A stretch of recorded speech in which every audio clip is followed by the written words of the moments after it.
Bienvenue à tous, le monde s'accélère avec les nouvelles technologies, tout va toujours plus vite, l'information aussi s'accélère. On va retenir le temps avec les étudiants de la licence Pro Communication de proximité et nouveaux médias, retenir le temps pour réfléchir à ce qu'est l'instantanéité de l'information. On va parler journalisme avec Marie, Sophia et Marion et on commence tout de suite avec Sophia. Bonjour. Bonjour Olivier. Alors Sophia, une petite définition s'impose. C'est quoi d'abord l'instantanéité ? Alors aujourd'hui, l'évolution des technologies permet à l'homme d'être plus réactif et acteur dans la transmission de l'information. Cela laisse place à l'instantanéité de l'information, nouveau concept qui consiste à diffuser une information dans la seconde suivant l'événement. Plus l'information est neuve et plus elle est actuelle. A l'inverse, si l'information prend de l'âge, elle devient alors très vite périmée. D'où l'enjeu de l'instantanéité de l'information pour les journalistes, aujourd'hui grandement concurrencés par le grand public qui devient de plus en plus acteur dans la transmission de l'information. Bon, mais alors d'où vient cette évolution ? Alors Olivier, un peu d'histoire pour comprendre tout ça. En 1876, l'invention du téléphone par Graham Bell lance cette notion pour la première fois d'instantanéité de l'information. En 1899, c'est la radio qui fait son apparition. Arrive ensuite le projet APRANET, commandité par le ministère de la Défense américain, qui lance pour la première fois l'Internet militaire. Les 30 Glorieuses, ensuite, font leur entrée, entraînant un désir de consommation dans tous les foyers. La France et la plupart des économies occidentales connurent une croissance exceptionnelle et régulière, amenant au désir du développement aussi bien géographique qu'intellectuel. Ensuite, nous arrivons à l'ère de la mondialisation économique et sociale. C'est là où Internet s'est démocratisé en entrant dans la vie de chacun. Donc des nouveaux outils, de nouveaux tuyaux. Bien sûr. Donc aujourd'hui, en fin de compte, Internet a pris une place prépondérante suite au développement de nouvelles technologies, notamment le smartphone ou encore la tablette. Mais de nouveaux tuyaux également sont apparus comme la 4G ou encore la fibre pour permettre à l'information de se diffuser toujours plus vite. Voilà, est-ce que tout le monde est concerné dans le monde et particulièrement en France ? Alors, presque. Et plus concrètement, en 2013, on recense plus de 2,3 milliards d'internautes dans le monde, dont 2% de Français. À savoir que 75% de Français disposent aujourd'hui d'une connexion Internet. En France, un internaute sur 4, par exemple, a déjà commenté sur un réseau social un programme télévisuel qu'il était déjà en train de regarder. Donc, autrement dit, Olivier, nous sommes passés de dépendants à l'information à acteurs de l'information. La population, en fin de compte, a saisi l'opportunité de compléter elle-même l'information. D'avoir une visibilité sur la toile et à travers le monde. L'instantanéité de l'information, en fin de compte, définit clairement ce besoin, car aujourd'hui, un bon internaute se définit par sa proactivité sur la toile. Cela lui permet d'attester, en fin de compte, de sa présence dans une société en perpétuel changement. Alors, est-ce que c'est parce que les internautes ont accès au réseau tout le temps et partout que cette information se révolutionne et qu'elle donc devient même instantanée ? Alors, l'accès à l'information est bien évidemment l'un des facteurs clés justement de l'instantanéité de l'information. Plus l'accès de l'information est permis et plus le consommateur aura la possibilité de participer au partage de l'information qu'il reçoit. C'est devenu en fin de compte une forme de droit dans l'esprit de l'individu. L'évolution des nouvelles technologies, l'évolution des mœurs et également la mondialisation sont bien évidemment acteurs dans cette accessibilité qui nous est acquise. Bon, alors maintenant, la question qu'on peut se poser, c'est est-ce qu'il y a des avantages, est-ce qu'il y a des risques ? Et cette question, on va la poser à Marie tout de suite. Les avantages de l'instantanéité de l'information. Merci Sophia. Je vous en prie.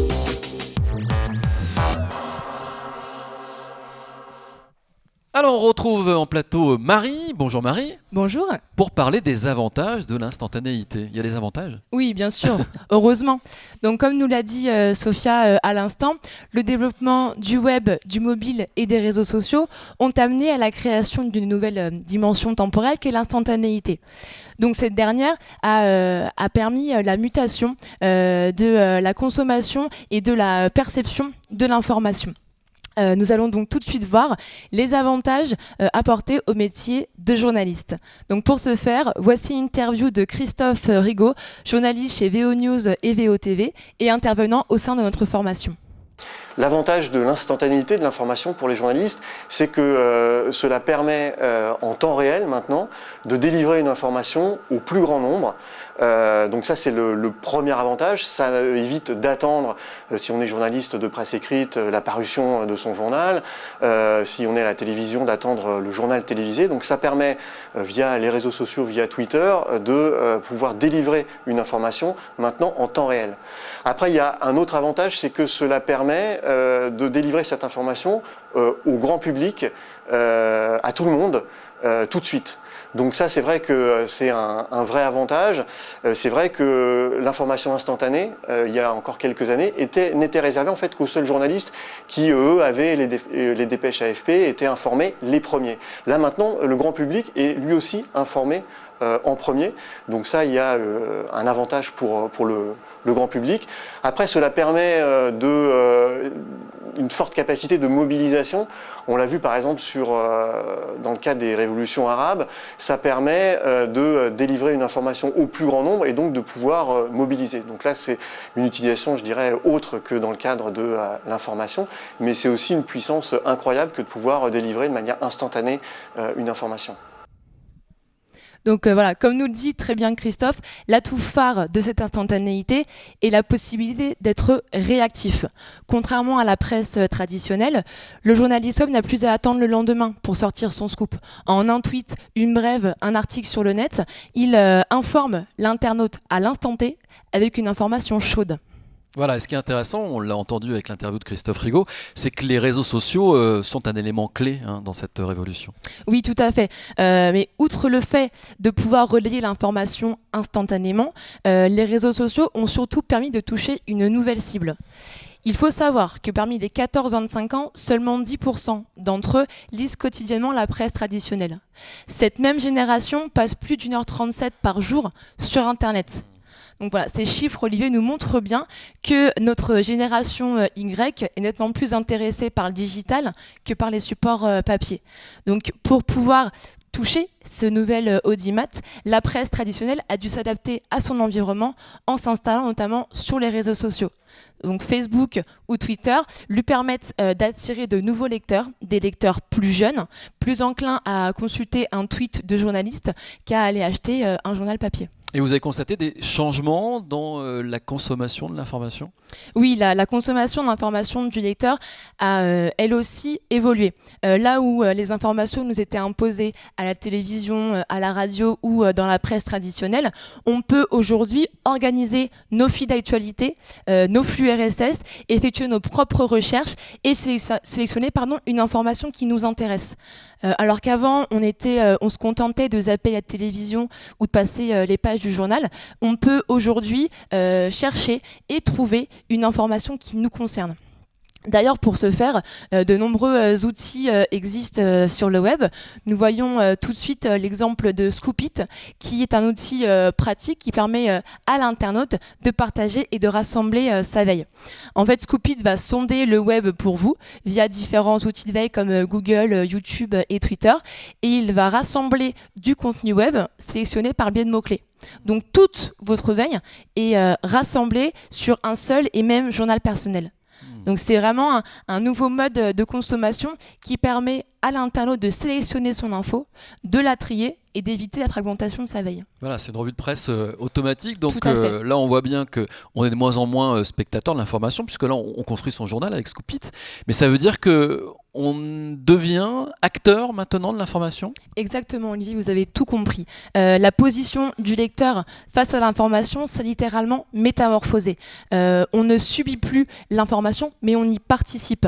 On voit bien quand un journaliste publie un article, on a désormais la possibilité de réagir en publiant un commentaire sur les réseaux sociaux ou même sur les sites web des journaux. Il y a de nombreux journaux en ligne comme le New York Times ou l'Express, comme on le voit actuellement, qui offrent la possibilité à l'internaute de réagir en direct. Lorsque le journaliste publie un article, on peut lui attribuer une notation, on peut lui attribuer un commentaire et on peut le partager sur les réseaux sociaux.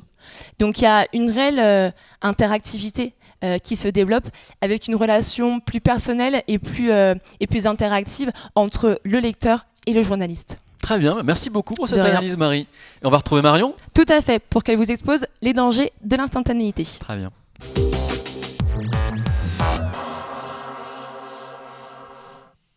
Alors évidemment, quand il y a des avantages, il y a aussi des inconvénients. On va parler avec Marion des risques de l'instantanéité. Il y a vraiment des risques, Marion, bonjour. Tout à fait. Bonjour Olivier. Oui, alors comme on l'a vu avec Marie et Sophia juste avant, avec l'arrivée de l'instantanéité de l'info, de nouvelles tendances se dégagent, dans le meilleur comme dans le pire. On assiste à de multiples dérives. Et pour entrer dans le vif du sujet, nous retrouvons Christophe Rigaud, journaliste à VO News et à VO TV. Il y a des sites satiriques qui ont cherché à détourner l'information. Le site du Gorafi qui en fait prenait des informations déformées et les lançait comme ça sur Internet. Et on s'est rendu compte effectivement qu'il y avait des journalistes qui reprenaient ces informations comme de vraies informations, comme des informations vérifiées. Donc ça montre toutes les dérives effectivement de la non-vérification des informations. Donc ça effectivement c'est une des conséquences de l'accélération de l'information, mais d'un autre côté voilà, c'est une faute professionnelle pour le journaliste. C'est pas parce que ça va vite qu'il ne faut pas vérifier. Et donc effectivement je trouve que cet exemple est relativement salutaire parce qu'il a permis à certains journalistes de se rendre compte que voilà, il fallait pas prendre pour argent comptant tout ce qu'on voyait sur Internet, mais je dirais que c'est la règle de base quand on est journaliste, c'est la première chose que l'on apprend, c'est de vérifier au moins par 3 sources l'information que l'on délivre. Mais cet exemple illustre les dérives de l'information accélérée. Rien ne sert de courir, il faut partir à point, Olivier. Même La Fontaine. Presque 400 ans après, La Fontaine avait raison. Et Christophe Rigaud l'explique bien. Aujourd'hui, les journalistes n'ont plus le temps ou ne prennent plus le temps pour certains de vérifier leurs informations. Ils ont tendance à balancer un scoop plutôt qu'une information qualifiée et vérifiée auprès de plusieurs sources fiables. Malheureusement, nous avons de nombreux exemples tragiques et affligeants pour le journalisme, mais aussi pour des personnalités politiques. Ces personnes n'ayant pas vérifié préalablement leurs informations se sont confrontées à des situations plus que délicates, puisque dans lesquelles les médias ne se sont pas gênés de les pointer du doigt.